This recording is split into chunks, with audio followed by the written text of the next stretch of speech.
नमस्कार, मैं आकाश जांगेड़ आपका स्वागत करता हूँ गुरु एजुकेशंस के अपने YouTube चैनल पर। और कल हमने क्लॉक यानी कि घड़ी का पार्ट फर्स्ट पढ़ा था। आज हम क्लॉक पार्ट सेकंड पढ़ेंगे, उसका लेक्चर लेंगे।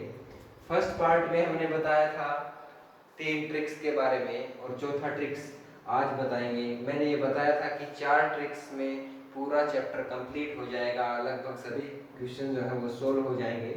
तो मैंने कल जो बताया उसका फास्टली रिपोर्ट करके दिखाता हूँ आपको। मैंने सबसे पहले बताया था दर्पण प्रतिबिंब के बारे में।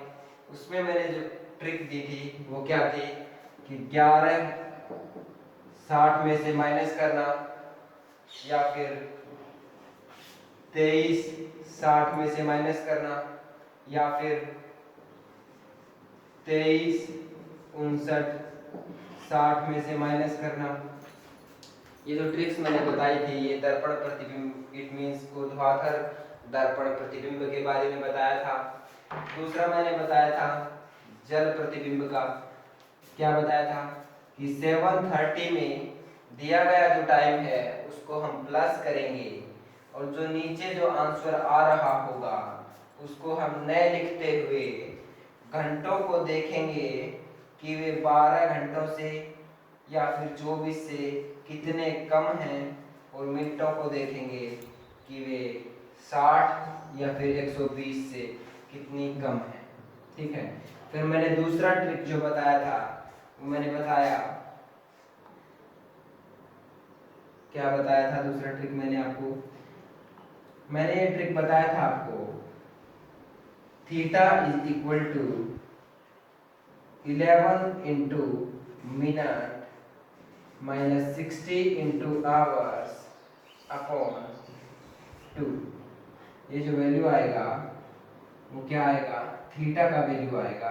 इट मींस घड़ी की दो सुइयों के बीच का जो थीटा होगा, एंगल होगा, उसका जो वैल्यू आएगा वो आएगा 11 into minute minus 60 into hour upon 2। ये वैल्यू थीटा का आएगा। इसमें हमें क्या करना है, इसका डिफरेंस लेना है हमें। ठीक है, ये प्लस भी आ सकता है और माइनस भी आ सकता है, हमें सिर्फ इसका डिफरेंस लेना है, पॉजिटिव लेना है। तो हम इसी पार्ट को आगे बढ़ाते हुए कुछ क्वेश्चन देखते हैं कि एक घड़ी में 2:30 हो रखे हैं, तो उसके घड़ी की सुइयों के बीच में एंगल कितना होगा, कोण कितना होगा। तो देखें, ये फॉर्मूला लगाइएगा, theta is equal to 11 into minute 30 minus 60 into hour यानी कि 2 upon 2। Okay, theta is equal to minus 120 upon 2, then it will be 105 degree. इसका मतलब ये हुआ कि 2:30 पर घड़ी की सुइयों के बीच 105 डिग्री का एंगल होगा। दूसरा क्वेश्चन क्या दिया गया है कि 4:20 पर घड़ी की सुइयों के बीच एंगल कितना होगा। तो वही फॉर्मूला मैं लगाऊंगा कि theta is equal to 11 into minute minus 60 into hour upon 2। Theta क्या हो जाएगा? 220 माइनस 240 अपॉन 2। इट मींस इसका डिफरेंस लूंगा मैं, तो थीटा क्या आ जाएगा? 10 डिग्री आ जाएगा। ठीक है। फिर ये 12:05 का वैल्यू कितना आएगा? तो मैं इसके ऊपर 2 ट्रिक्स बताता हूं आपको। जब कभी भी ऐसा पूछा गया हो, 12 का जिक्र किया गया हो, तो आप 12 को 0 लिख देंगे तो डायरेक्ट आंसर आ जाएगा। और यदि आप 12 को यहाँ पे 12 लिख के चलते हैं तो 360 में से माइनस करना पड़ेगा। तो देखिए कि मैं 12 को 0 लिख दूं, 00:05, ये भी इसको बोल सकते हैं। तो ये क्या होगा? 11 into minute minus 60 into hour की जगह क्या हो गया?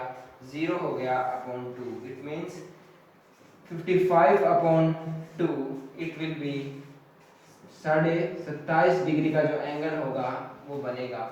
आप यहाँ पे फॉर्मूले में आवर की जगह पे 12 रखेंगे तो जो वैल्यू आएगी उसको आप 360 में से जब माइनस करेंगे तो आपके पास 27.5 डिग्री का ही एंगल आएगा। फोर्थ क्वेश्चन क्या दिया गया है कि 10:10 पर कितना एंगल होगा, तो मैं theta is equal to 11 into minute minus 60 into hour upon 2 का फॉर्मूला यूज करता हूं, तो theta will be minus 600 upon 2, तो ये क्या हो जाएगा, theta is equal to 245 degree निकल के आ रहा है यहाँ से।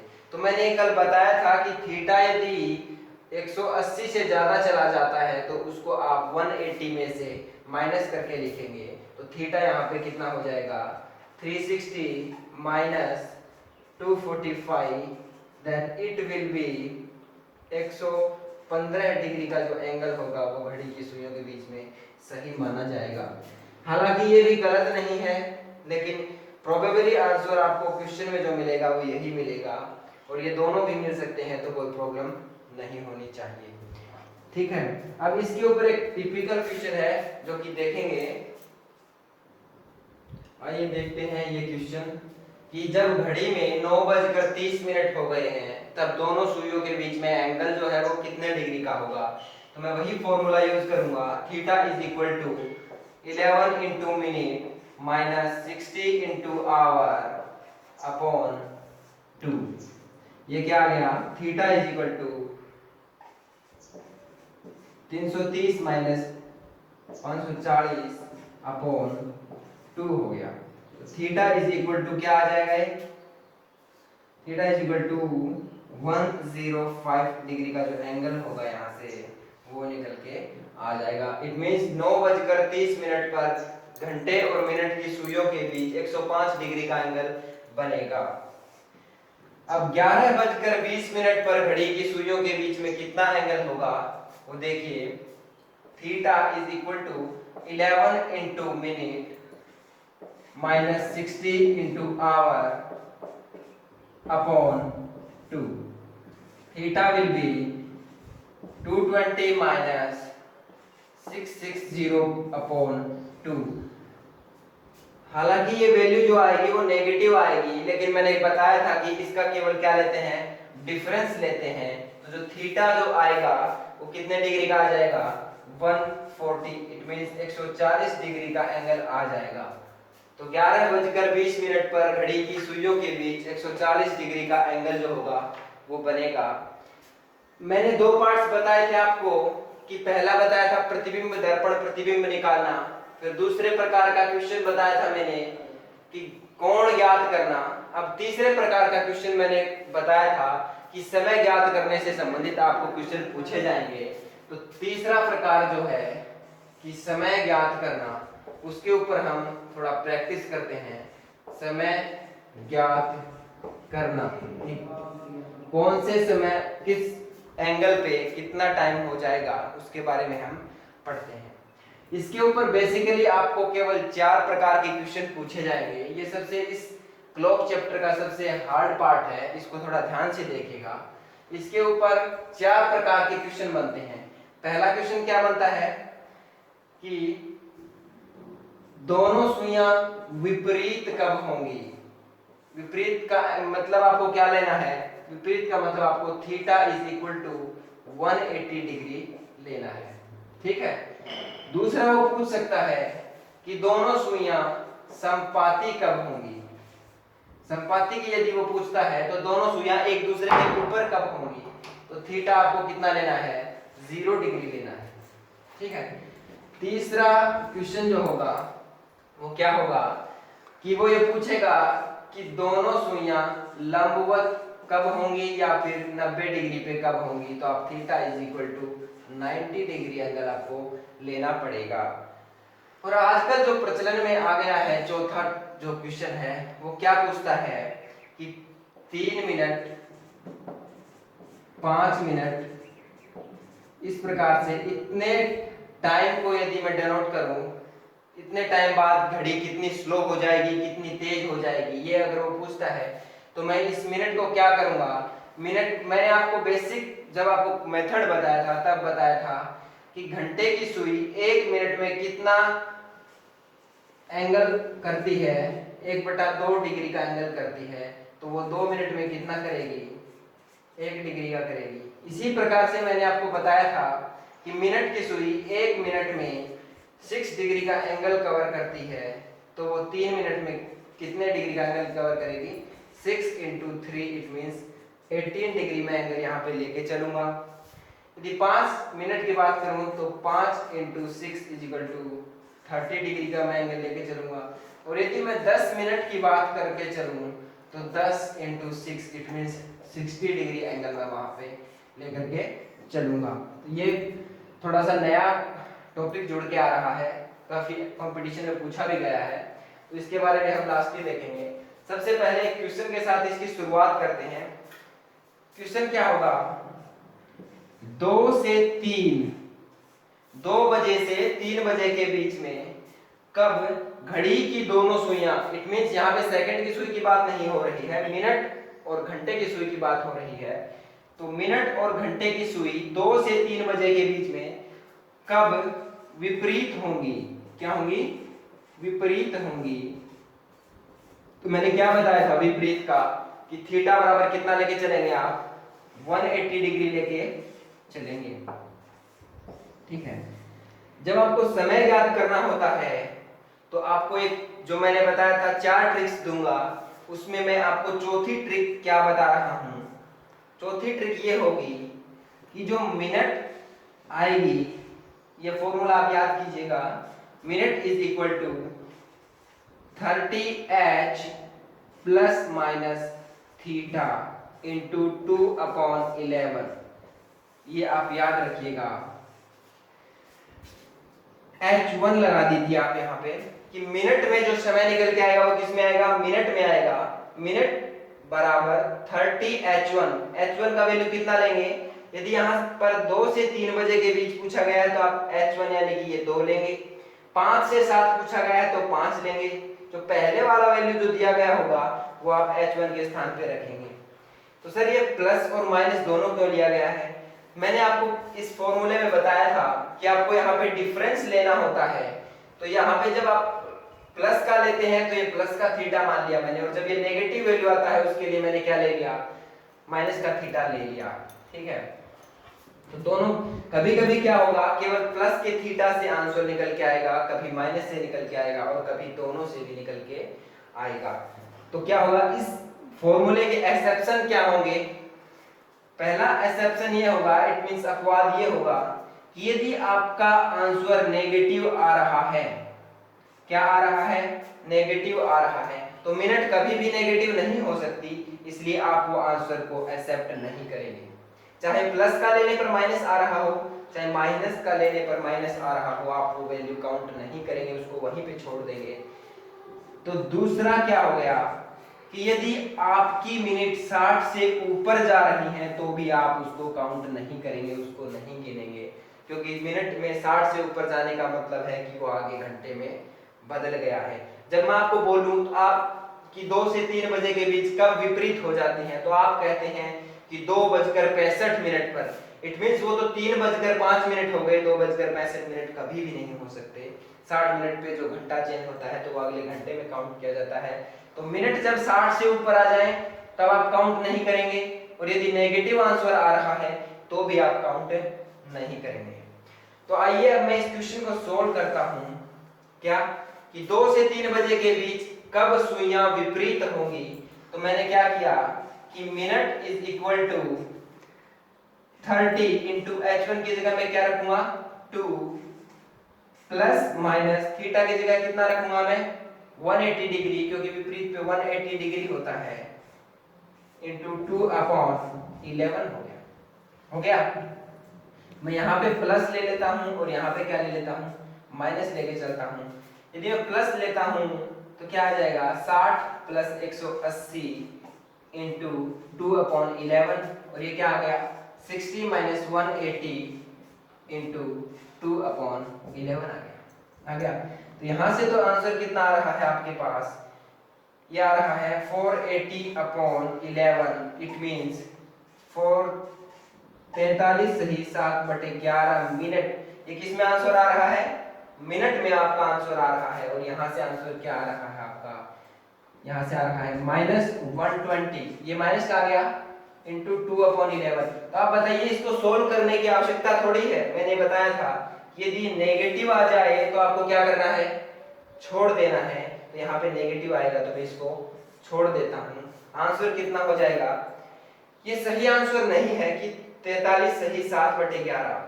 आप क्या लिखेंगे, 2 से 3 बजे के बीच पूछा गया था, तो आप क्या करेंगे सही आंसर कि 2:43 सही 7/11 मिनट पर। ये आपका करेक्ट आंसर जो होगा वो ये होगा। ठीक है, तो एक बार मैं फिर से दोहरा देता हूं। 2 से 3 बजे के बीच कब दोनों सुइयां विपरीत होंगी, तो आप इस केस में 180 डिग्री एंगल लेंगे। यदि ये संपाती पूछेगा तो आप थीटा 0 डिग्री लेंगे, लंबवत पूछेगा तो 90 डिग्री आप एंगल लेकर के चलेंगे। तो जो फॉर्मूला हमारा है वो क्या है, minute is equal to 30h1 plus minus theta into 2/11 का है। आप 2/11 पहले लगा दीजिए, इससे कोई फर्क नहीं पड़ेगा। इसमें क्या है, यदि आपकी मिनट नेगेटिव आ जाती हैं तो आप उसको काउंट नहीं करेंगे, और यदि 60 से ऊपर का जो आंसर आ जाता है वो भी आप काउंट नहीं करेंगे। तो पहले क्वेश्चन में मैंने क्या देखा, 30 into h1 plus minus theta upon 2/11 किया। जब मैंने प्लस का लिया तो यहाँ पर मेरे पास आया 43 सही 7/11 का आंसर, और यहाँ पे नेगेटिव लिया तो ये नेगेटिव आंसर आ रहा है, तो इसको मैं काउंट नहीं करूंगा। ठीक है, तो मैंने जो सही आंसर लिखा वो क्या लिखा, 2:43 सही 7/11 मिनट पर। इसके ऊपर कुछ और भी क्वेश्चन प्रैक्टिस करते हैं, देखेंगे। एक क्वेश्चन दिया गया है कि 4 से 5 बजे के बीच में दोनों सुइयां कब संपाती होंगी। इट मींस थीटा में यहाँ पे क्या लेके चलूंगा, 0 लेके चलूंगा। तो वही फॉर्मूला मैं यूज करता हूं कि minute is equal to 30h1 plus minus theta into 2/11। तो क्या निकल के आया मेरे पास, 30 into 4 plus minus 0 into 2/11। Plus का 0 ले लीजिए या फिर माइनस का 0 ले लीजिए, बात तो एक ही है। ये क्या हो गया, 120 इंटू 2/11। It means 240/11। ये क्या हो गया, ये हो गया 21 9/11। 21 सही 9/11 जो होगा वो मिनट निकल के आया है आपके पास। तो इसका जो सही आंसर मैं क्या लिखूंगा कि 4:21 सही 9/11 मिनट पर क्या होगा, दोनों सुइयां संपाती होंगी। इट मींस थीटा डिग्री बराबर 0 हो जाएगा। फिर से देख लीजिए, minute is equal to 30h1 plus minus theta into 2/11 मैंने किया। 30h1 की जगह पे मैंने बताया था कि पहला जो आवर दे रखा है वो लेंगे, तो प्लस माइनस थीटा यानी कि 0 ले लिया। 2/11 इसको सोल्व आउट किया तो मेरे पास 21 सही 9/11 मिनट निकल के आया। तो मैंने क्या कह दिया कि 4:21 सही 9/11 मिनट पर संपाती हो जाएंगी। नेक्स्ट क्वेश्चन देखें कि 5 से 6 बजे के बीच दोनों सुइयां कब लंबवत होंगी, यानी कि एक दूसरे से 90 डिग्री का एंगल बनाएंगी। तो मैं वही फॉर्मूला यूज करता हूँ, minute is equal to 30h1 plus minus theta into 2/11। जब मैंने ये यूज किया तो क्या आया कि 30 इंटू 5 प्लस माइनस लंबवत का, it means theta will B 90 degree. तो मैं यहाँ पे 90 रख देता हूँ, और ये क्या हो गया 2/11। यहाँ पे मैं प्लस का लेता हूँ और यहाँ पे मैं माइनस का लेता हूँ, तो ये क्या हो गया 150 प्लस 90 इंटू 2/11, और ये क्या हो गया 150 माइनस 90 इंटू 2/11 हो गया। ये क्या हो गया 240 इंटू 2/11, और ये क्या हो गया 60 इंटू 2/11 हो गया। ठीक है, ये क्या हो गया 480/11 और ये हो गया 120/11। तो इसका जो वैल्यू निकल के आया वो क्या आया, अभी अभी निकाला था 43 सही 7/11 मेरे पास आंसर निकल के आया। और इससे क्या आया 10 सही 10/11 निकल के आया। तो दोनों आंसर एक्सेप्टेबल है, कोई नेगेटिव नहीं आया है, कोई 60 से ऊपर नहीं आया है। तो ये दोनों आंसर क्या होंगे, मान्य होंगे। तो आपको दोनों आंसर मिलेंगे कि 5:43 सही 7/11 पर और 5:10 सही 10/11 पर आपको 90 डिग्री का एंगल प्राप्त होगा। कैसे होगा कि देखिए ये मेरे पास घड़ी है, तो मान लीजिए जब ये मेरे पास कोई 90 डिग्री का एंगल यहाँ पर बन रहा है, तो यहाँ पर मैं यदि देखूं तो क्या होगा, ये इस तरफ से 90 डिग्री का एंगल बन रहा है, इसी घंटे में ये इस तरफ से जब ये यहाँ पे आएगी तब भी 90 डिग्री का एंगल यहाँ पे बन रहा होगा। तो ये क्या हो गया 43 सही 7/11 और 10 सही 10/11 पर हो जाएगा। मैंने आपको 180 डिग्री के बारे में बताया, फिर मैंने आपको 0 डिग्री के बारे में बताया, फिर मैंने आपको 90 डिग्री एंगल के बारे में बताया। ठीक है, अब मैं आपको दिखाता हूं कि 4 से 5 बजे के बीच में कब दोनों सुइयों के बीच में 30 डिग्री का एंगल होगा, वो समय बताना है अपने को। तो वही मैं यूज करता हूं कि minute is equal to 30h1 plus minus theta into 2/11 का फॉर्मूला जो मैं यूज करता हूं, तो मेरे पास क्या निकल के आता है 30 इंटू 4 प्लस माइनस 30 इंटू 2/11 निकल के आता है। जब मैं इसको यहाँ पे प्लस लूंगा और इसको मैं यहाँ पे माइनस लूंगा, ठीक है, ये क्या हो गया 120 प्लस 30 इंटू 2/11 हो गया। और ये क्या हो गया 120 माइनस 30 इंटू 2/11 हो गया। ये क्या हो गया 150 इंटू 2/11 हो गया। और ये क्या हो गया 90 इंटू 2/11 हो गया। इससे जो मेरे पास आंसर निकल के आ रहा है वो क्या होगा 300/11, इट मीन्स 27 सही 3/11। ये मेरे पास मिनट निकल के आ गई। और इससे क्या आ गया 180/11, इट मीन्स 16/4/11। ये दोनों में देखिए कोई नेगेटिव भी नहीं है और 60 से ऊपर भी नहीं है, तो दोनों आंसर क्या होंगे एक्सेप्ट किए जाएंगे। फिर से देख लीजिए कि 30h1 plus minus theta into 2/11 जब मैंने किया तो ये 30 इंटू 4 प्लस माइनस 30 इंटू 2/11 मैंने किया। यहाँ पे मैंने एक बार प्लस का लिया ये और एक बार माइनस का लिया, तो यहाँ पे 120 प्लस 30 इंटू 2/11 करके मैंने सोल्व आउट किया।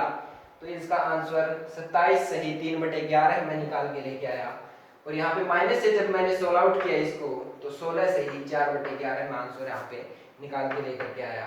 तो यहाँ पे मेरा सही आंसर जो होगा वो क्या होगा, दो आंसर मिलेंगे कि 4 बजकर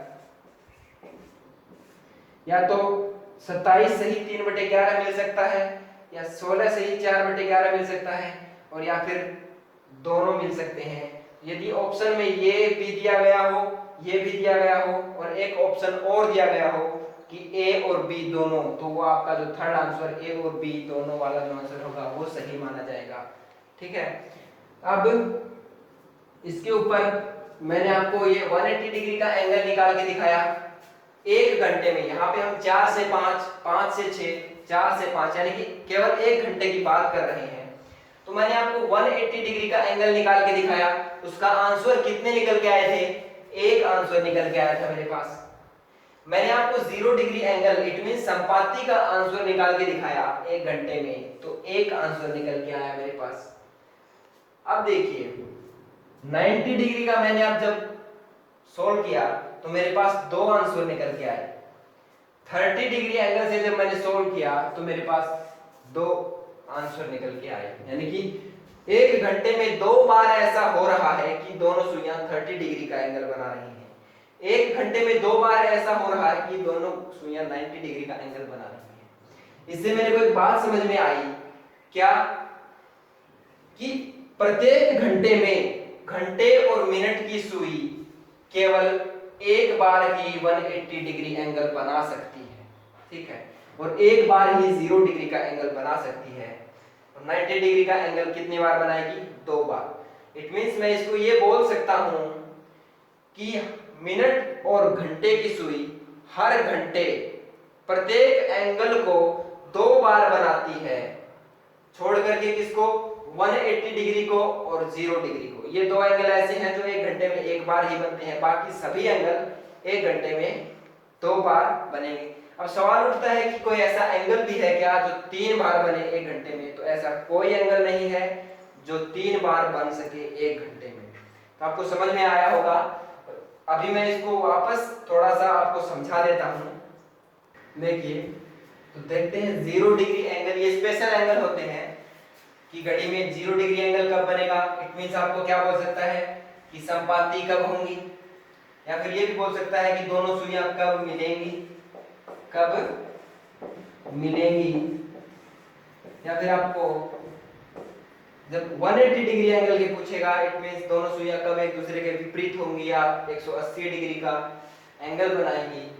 और जब 90 डिग्री एंगल के बारे में पूछेगा तो वो पूछेगा कि कब दोनों लंबवत होती हैं। तो मैंने अभी आपको बताया कि 180 डिग्री से कितने आंसर निकल के आ रहे थे? एक आंसर निकल के मेरे पास आ रहा था। 0 डिग्री से कितने निकल के आ रहे थे? एक आंसर निकल के आ रहा था। और 90 डिग्री से कितने आंसर निकल के आ रहे थे? 2 आंसर निकल के आ रहे थे। तो मैं ये कह सकता हूं कि एक घंटे में 0 डिग्री का एंगल, इट मींस दोनों कांटे या दोनों सुइयां संपाती कितनी बार होंगी? संपाती कितनी बार होंगी? संपाती होंगी केवल एक बार। एक घंटे में एक बार संपाती होंगी। तो मुझे क्या बोलना चाहिए कि 24 घंटे में कितनी बार होना चाहिए? ऐसा 24 घंटे में कितनी बार होना चाहिए? जब एक घंटे में एक बार हो रहा है तो 24 घंटे में कितनी बार होना चाहिए? 24 बार होना चाहिए। क्यों? लेकिन 24 बार नहीं होता है। मैं यदि पहले 12 घंटे की बात करूं आपके पास, तो 12 घंटे में कितना होना चाहिए? 12 बार होना चाहिए। लेकिन 12 बार में होकर के 11 बार होता है। ऐसा क्यों होता है कि ये एक माइनस कब हो रहा है? माइनस ये हो रहा है 11 से 1। ये आप याद रखिएगा कि 11 से 1 बजे के बीच, ये घंटे कितने हो गए? 2 घंटे हैं ये। लेकिन इस टाइम लिमिट में 11 से 1 बजे तक 0 डिग्री का एंगल सिर्फ एक बार बनता है, ठीक है। तो एक बार बनता है, तो 24 घंटे में कितनी बार हो गया? ये 22 बार हो गया। आपको ये याद क्यों रखना है टाइम पीरियड, कि वो ऐसे बोल दे कि 2 बजे से लेकर के 6 बजे तक के टाइम पीरियड में 2 से 6 बजे तक दोनों सुइयां कितनी बार संपाती होंगी। तो मैं क्या बोलूंगा? एक घंटे में एक बार, तो ये क्या हो गया? 4 घंटे हो गए। तो मैं क्या बोलूंगा कि 4 बार संपाती होंगी। वो यदि ये बोल दे कि 9 बजे से लेकर के 12 बजे तक कितनी बार संपाती होंगी, तो ये पूरा टाइम नहीं आ रहा है। देखिए 11, 12 और 1, जब तक ये पूरा 1 बजे तक का टाइम दोनों घंटे शामिल न हो जाए तब तक आप एक माइनस नहीं करेंगे। तो मैंने कहा 9 से 12 के बीच में कितने घंटे होते हैं? 3। तो यहाँ पे ये एंगल कितनी बार बनेगा? 3 बार बनेगा, ठीक है। और यदि यही मेरे को बोल दे कि 9 बजे से लेकर के 1 बजे के बीच कितनी बार दोनों सुइयां संपाती होंगी, तो देखिए 11 से 1 इसमें कितनी बार होता है? 1 बार होता है। तो 9 से 11 में कितनी बार होता है? 2 बार। तो ये टोटल कितना हो जाएगा? 3 बार हो जाएगा। आगे सब फिर से देख लीजिए। घड़ी की दोनों सुइयां हर घंटे कितनी बार संपाती होती हैं? 1 बार। तो 12 घंटे में होना चाहिए 12 बार, लेकिन 11 से 1 बजे के बीच ये घटना सिर्फ 1 बार होती है, इसलिए 12 घंटे में संपाती होगी 11 बार। 24 घंटे में कितना हो गया? 22 बार हो गया। जब आपको ये टाइम पीरियड क्यों याद रखना है? इसलिए याद रखना है कि आपको यदि दिए गए टाइम में ये टाइम पीरियड शामिल किया गया हो तो आप एक माइनस करना पड़ेगा। जैसे ये मैंने कहा कि 9 बजे से 1 बजे के बीच कितनी बार दोनों सुइयां संपाती होंगी, तो मैं कहूँगा 3 बार संपाती होंगी। लेकिन ये घंटे कितने हैं, 4 घंटे हैं, संपाती 3 बार की होगी। इसी प्रकार की बात मैं करता हूँ 180 डिग्री एंगल के बारे में। 180 डिग्री एंगल में क्या होगा, क्या बोलेगा आपको कि दोनों सुइयां कितनी बार विपरीत होंगी या 180 डिग्री का एंगल बनाएंगी। तो 1 घंटे में कितनी बार विपरीत होती हैं, 1 बार। यदि 1 घंटे में ये घटना 1 बार हो रही है तो 12 घंटे में कितनी बार होनी चाहिए, 12 बार होनी चाहिए, जो कि गलत है। ये कितनी बार होगी, इसी प्रकार से 11 बार होगी। अब ये माइनस कहां पे हो रहा है सर, ये माइनस मैं बताऊं 6 से 7 बजे के बीच, घंटे 2 हैं लेकिन ये घटना कितनी बार होगी, 1 बार होगी। आप ये टाइम पीरियड भी याद रखिएगा 0 डिग्री के लिए, ये टाइम पीरियड किसके लिए, 180 डिग्री के लिए, कि 6 से 7 बजे के बीच ये घटना कितनी बार होती है, 1 बार होती है। तो ये 24 घंटे में कितनी बार हो जाएगी, 22 बार दोनों सुइयां विपरीत हो जाएंगी एक दूसरे के, यानी कि 180 डिग्री का एंगल वो बनाएंगी। ठीक है, तो ये आपको याद क्यों रखना है, इसी प्रकार से जब पूछ ले कि 1 से 4 बजे के बीच दोनों सुइयां कब कितनी बार विपरीत होती हैं, तो ये क्या हो गया, 3 घंटे का टाइम है तो 3 बार। यदि ये दे दे कि 3 से लेकर के 7 बजे तक, ये टाइम लिमिट पूरा हो गया ना 7 का, तो देखिए 3 से लेकर 7 बजे तक कितने घंटे हो गए, 4 घंटे। लेकिन यहाँ पे 1 बार ही बनता है, तो 1 माइनस कर दो तो कितनी बार बनेगा, 3 बार ही बनेगा अपने पास। समझ में आ गया।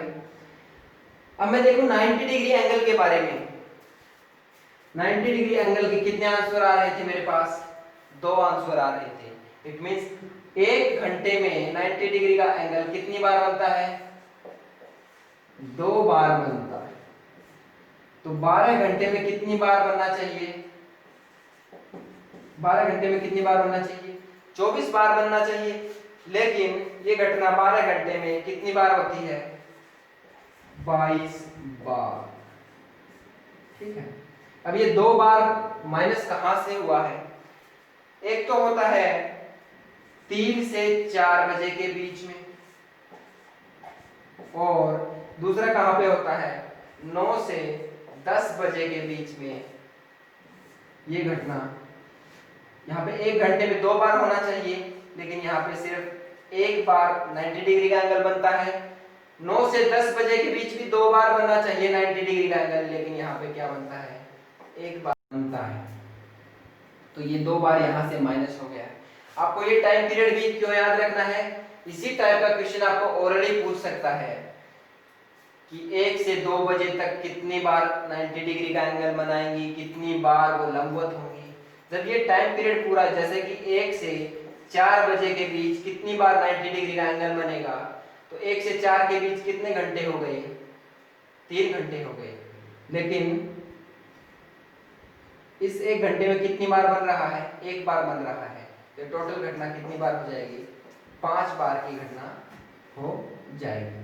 ठीक है, ये आपको समझ में आ गया। तो ये 24 घंटे में कितनी बार बनेगा,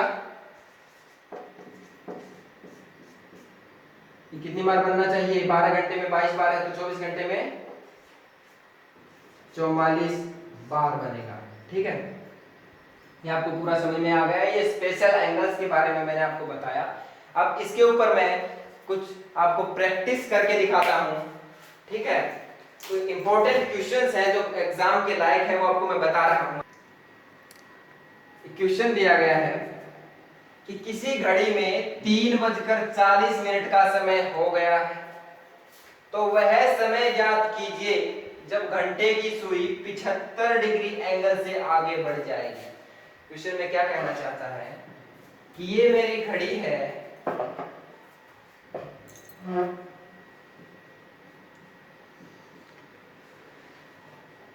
ये इसमें 3:40 पे कैसी कंडीशन होगी?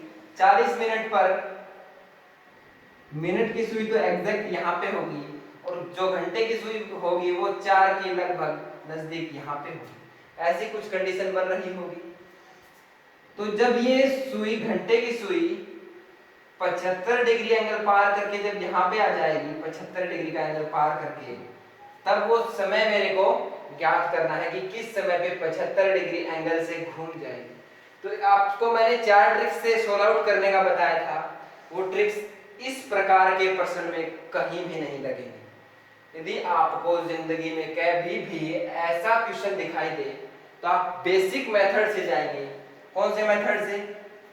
मैंने ये बताया था कि घंटे की सुई 1 मिनट में कितने डिग्री का एंगल पास करती है? आधे डिग्री का। तो वो 1 डिग्री का एंगल कितने में करेगी? 2 मिनट में। मेरे को कितने डिग्री का एंगल पार करवाना है? 75 डिग्री का। तो 75 डिग्री का एंगल कितने में हो जाएगा? 150 मिनट।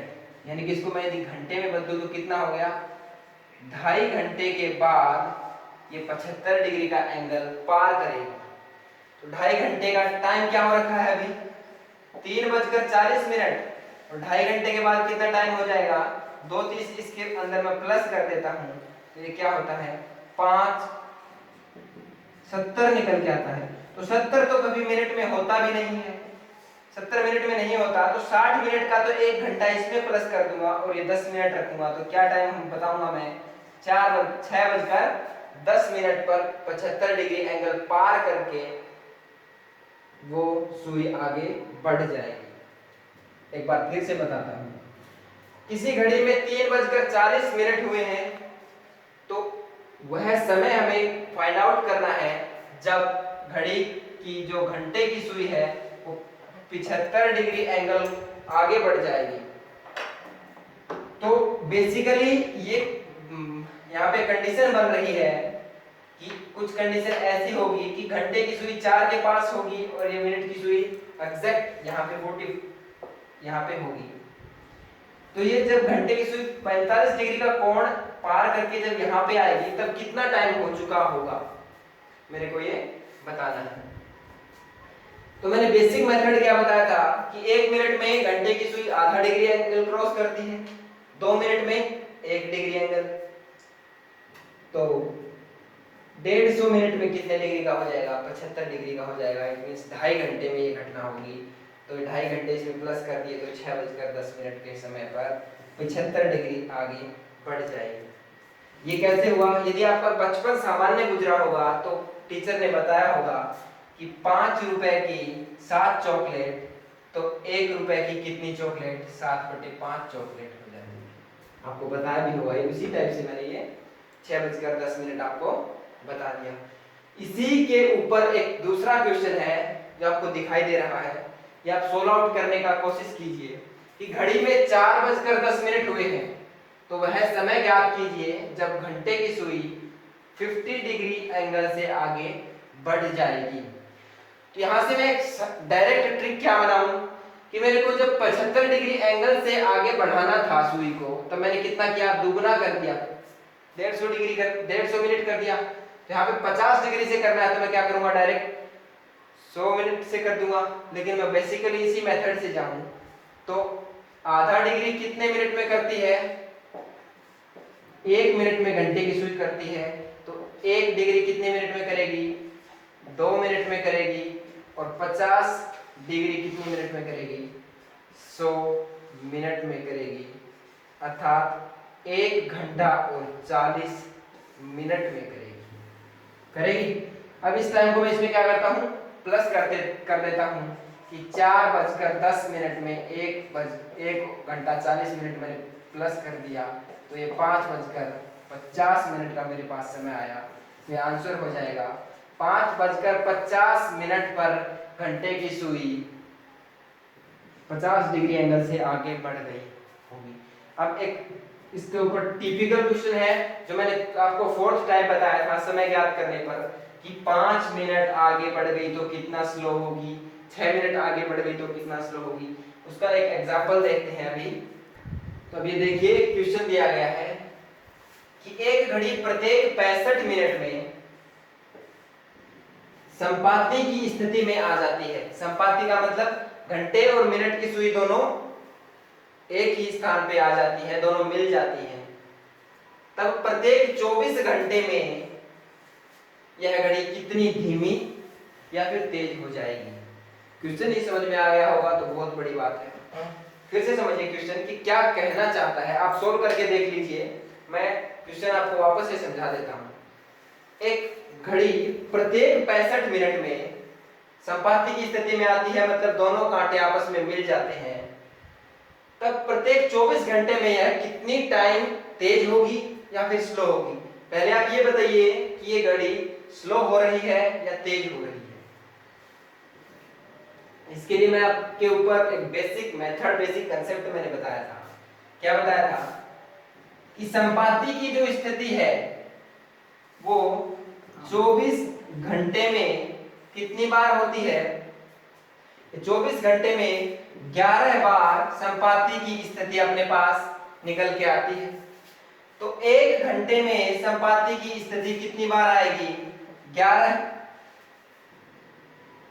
12 घंटे में 12 घंटे में निकल के आती है 11 बार संपाती की स्थिति। एक घंटे में कितनी आएगी, 11/12 बार निकल के आएगी। ठीक है, या फिर 12/11 बार होगी। 12 घंटे में 11 बार होती है, तो एक घंटे में कितनी बार होगी, 11/12 बार। या फिर मैं इसको ये भी लिख सकता हूं कि एक बार कितने घंटे में होगी, 12/11 घंटे में होगी। कोई दिक्कत?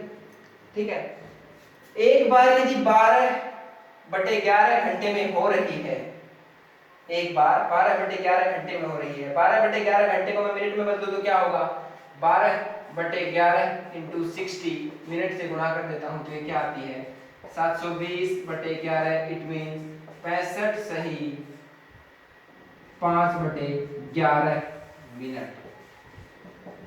इट मीन एक्चुअल यानी कि नॉर्मल घड़ी में संपाती की स्थिति कितनी देर बाद बनती है, 65 सही 5/11 मिनट बाद बनती है। हर 65 सही 5/11 मिनट में दोनों संपाती की स्थिति में आ जाती हैं। तो यहां पे मैं क्या लिख सकता हूं कि नॉर्मल घड़ी में ये कितनी मिनट बाद होता है, 65 सही 5/11 मिनट बाद ये घटना होती है। लेकिन इस एग्जामिनर की घड़ी क्या कर रही है, 65 मिनट में संपाती हो रही है। 65 सही 5/11 मिनट का जो काम था वो एग्जामिनर की घड़ी कितने मिनट में कर रही है, 65 मिनट में कम कर रही है। इट मींस ये घड़ी तेज चल रही है। पहला फाइंड आउट हो गया है कि ये तेज चल रही है। ठीक है, इट मींस 65 मिनट में ये घड़ी क्या हो रही है, संपाती हो रही है।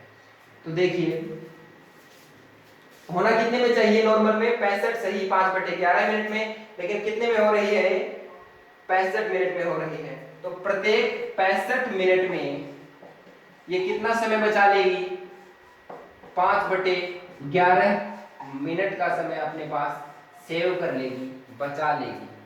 बचा लिया, यानी कि 5/11 हर 65 मिनट में ये क्या कर रही है, 5/11 मिनट तेज होती जा रही है, हो रही है। तो 24 घंटे में पूछा गया है, 24 घंटे में पूछा गया था। यहाँ पे 24 घंटे के लिए मैं क्या करूंगा, 24 घंटे को मैंने मिनट में बदल दिया। 24 घंटे में कितनी बार ये अपने 24 घंटे में कितनी बार ये कितनी मिनट से तेज होगी, मैं इसको क्या लिखूंगा, 24 × 60 × 5/11 × 65। ये कितना फाइंड आउट हो गया है मेरे पास, ये फाइंड आउट हो गया है मेरे पास 1440/143। 1440/143 जो कि क्या निकल के आया मेरे पास, 10 सही 10/143।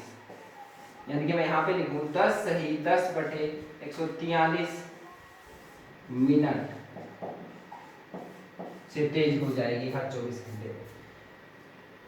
फिर से देखिए पूरा क्वेश्चन। एग्जामिनर की जो घड़ी है वो क्या कर रही है, 65 मिनट में संपाती हो रही है। तो 24 घंटे में कितना फास्ट होगी या फिर तेज होगी। सबसे पहले हम ये पता लगाएंगे कि फास्ट होगी या स्लो होगी। 12 घंटे में मैंने बताया संपाती की स्थिति 11 बार बनती है। 1 घंटे में कितनी बार, 11/12 बार। या फिर मैं ये कह सकता हूँ कि एक बार कितने घंटे में, 12/11 घंटे में होगी। अब मैं इसको मिनट में बदलूं तो 12/11 को मैंने 60 से गुणा किया, यानी कि मेरे पास आया 65 सही 5/11 मिनट में। एक्चुअल में ये काम संपाती का जो काम है वो 65 सही 5/11 मिनट में होना चाहिए, लेकिन एग्जामिनर की घड़ी 65 मिनट में ही कर रही है। इट मींस वो पहले ही कर देती है तो वो तेज चल रही है। पहला आंसर आ गया। नॉर्मल घड़ी में 65 सही 5/11 मिनट में होना चाहिए, वो सिर्फ 65 मिनट में ही कर रही है, तो क्या होगा, तेज हो रही है।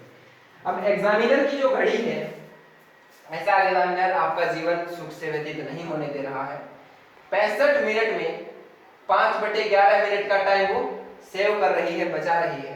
तो 65 मिनट में कितनी तेज हो गई, 5/11 मिनट तेज हो गई। 65 मिनट में वो 5/11 मिनट क्या हो रही है, तेज हो रही है। तो 1 मिनट में कितनी तेज होगी वो, 65 मिनट में 5/11 तेज हो रही है। 1 में कितनी होगी, 5/11 इंटू 65 होगी। ठीक है। इसी प्रकार से 24 घंटे का मैंने यदि फाइंड आउट किया तो 24 इंटू 60 मिनट में बदल दिया, तो क्या हुआ, 24 इंटू 60 इंटू 5/65 इंटू 11 किया तो मेरे पास आया ये 10 सही 10/11 143 जो आया ये मिनट आया। इट मींस 24 घंटे में ये 10 सही 143 मिनट तेज हो रही है। तो ये क्लॉक का चैप्टर कंप्लीट हो गया है। सबसे पहले मैंने 4 ट्रिक्स में पहला ट्रिक क्या बताया, जो आपको दर्पण प्रतिबिंब में बताया था कि 11/60 में से माइनस करना, या फिर 23/60 में से माइनस करना, या फिर मैंने क्या बताया था कि 23, 59 और 60 में से माइनस करना। ये मैंने आपको पहला ट्रिक बताया। दूसरा ट्रिक मैंने क्या बताया था, जल प्रतिबिंब के लिए 7:30 में दिए गए टाइम को हम क्या करेंगे, प्लस करेंगे, और जो नीचे आंसर आ रहा होगा उसको नहीं लिखेंगे, बल्कि घंटे को देखेंगे कि वो 12 घंटे से कितना कम है या फिर 24 घंटे से कितना कम है, और मिनट को क्या देखेंगे कि वे 60 मिनट से कितनी कम है या फिर 120 मिनट से कितनी कम है, वो लिखेंगे। वो आंसर आपके निकल के आएगा। अब मैंने तीसरा ट्रिक क्या बताया था, थीटा यानी कि एंगल निकालने के लिए मैंने आपको क्या फॉर्मूला बताया था। थीटा का क्या फॉर्मूला बताया था मैंने, 11 into minute minus 60 into hour upon 2। ये मैंने आपको थीटा निकालने का फॉर्मूला बताया। फिर मैंने आपको बताया कि समय ज्ञात करने में जब आपको टाइम निकालना हो तो मिनट में जो टाइम निकल के आ रहा था वो कितना था, 30 into h1 plus minus theta into 2/11। ये मैंने आपको चौथी ट्रिक बताई थी। और कुछ बेसिक मेथड पे जो क्वेश्चन होने थे तो मैंने आपको ये बताया था कि वो 75 डिग्री से कब आगे बढ़ जाएगी, या फिर ये 65 मिनट से संपाती हो रही है तो कितनी तेज हो जाएगी, कितनी स्लो हो जाएगी। तो इस टाइप के हमने सभी क्वेश्चन कर लिए हैं। मुझे उम्मीद है कि आपको ये चैप्टर समझ में आ गया होगा, या फिर इस चैप्टर से कोई भी प्रॉब्लम हो, अदर बुक से हो, इस मेरे पढ़ाए हुए से हो, तो आप कमेंट बॉक्स में मेरे को बता दीजिएगा, आपको विद सॉल्यूशन बता देंगे। और इसी टाइप से टेक्निकल ट्रिक्स के साथ जो भी चैप्टर है रीजनिंग के, फिजिक्स के, मैथमेटिक्स के, उनको पढ़ने के लिए गुरु एजुकेशंस के चैनल को सब्सक्राइब कर लीजिए, उनको लाइक कीजिए और बेल आइकन को भी प्रेस कर लीजिए ताकि हमारी वीडियो का नोटिफिकेशन सबसे पहले आप तक पहुंच सके। और आज के लिए सिर्फ इतना ही रखते हैं। यदि कोई प्रॉब्लम हो तो आप हमें कमेंट सेक्शन में बता दीजिएगा। ब्लॉग का जो पार्ट 1 था वो आपने यदि नहीं देखा है तो हमने उसका लिंक डिस्क्रिप्शन में दिया है। आप पहले पार्ट फर्स्ट देखिए, फिर पार्ट सेकंड देखिए, आपको कंप्लीट ब्लॉग जो चैप्टर है रीजनिंग का वो समझ में आएगा। ये सभी कॉम्पिटिटिव एग्जाम के लिए बेसिक लेवल से हाई लेवल तक के क्वेश्चंस मैंने करा दिए हैं। फिर भी कोई प्रॉब्लम हो तो तो कमेंट सेक्शन में आइए, कमेंट सेक्शन में कमेंट कीजिए, आपको विद सॉल्यूशन आंसर किया जाएगा। एंड अगेन वही कहना चाहूँगा कि गुरु एजुकेशंस के अपने यूट्यूब चैनल को आप सब्सक्राइब जरूर करें। Thank you.